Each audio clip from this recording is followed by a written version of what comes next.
बिस्मिल्लाहिर्रहमानिर्रहीम। सूरह मुल्क कुरान करीम की 60वीं सूरह है। ये एक मक्की सूरत है। इस सूरत को अल मुल्क और तबारक इसलिए कहा जाता है क्योंकि ये दोनों अल्फाज सूरह की पहली आयत में आते हैं। सूरह मुल्क का मरकजी मौजू पूरी कायनात पर खुदा की अमूमी रबूबियत और क़यामत के बारे में तंबीह है। सूरह मुल्क के मंदरजात का खुलासा 3 हिस्सों में किया गया है।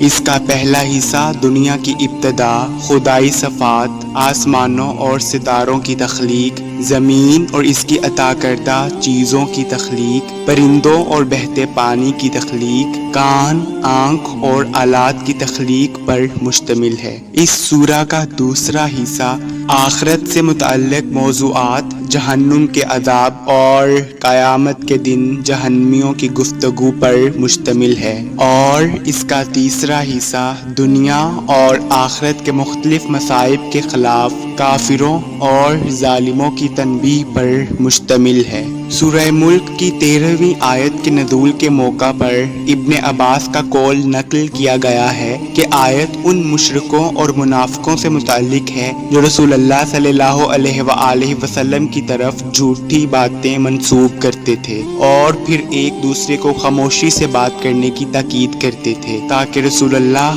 और उनके साथी उन काफिरों की बातों के बारे में ना जान सकें। ताहम जिब्राइल अमीन ने पैगंबर अकरम सल्लल्लाहु अलैहि वसल्लम को उन कुफ्फार की गुफ्तगू के बारे में आगाह किया और इस बात पर जोर दिया कि खुदा जानता है कि उनके दिलों में क्या है, चाहे वो इसे छुपाएं या जाहिर करें। सूरह मुल्क पढ़ने की फजीलत के बारे में बहुत सी अहादीस वारिद हैं। रसूलुल्लाह सल्लल्लाहु अलैहि वसल्लम का फरमान है कि जो शख्स रात को सूरह मुल्क की तिलावत करेगा तो इसे शब कदर की बेदारी के बराबर सवाब मिलेगा। पैगंबर अकरम सल्लल्लाहु अलैहि वसल्लम की सीरत के मुताबिक आप हर रात सोने से पहले इस सूरत की तिलावत किया करते थे। रसूलुल्लाह सल्लल्लाहु अलैहि वसल्लम की एक और हदीस के मुताबिक सूरह मुल्क क़यामत के दिन अपने पढ़ने वाले की तरफ से उसकी बख्शिश के लिए मुदाखलत करती है।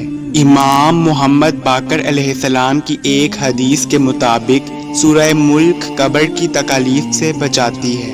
उन्होंने मजीद फरमाया कि मैं इस सूरत की तिलावत किया करता था और मेरे वालिद इमाम सज्जाद अलैहिस्सलाम दिन रात इसकी तिलावत किया करते थे।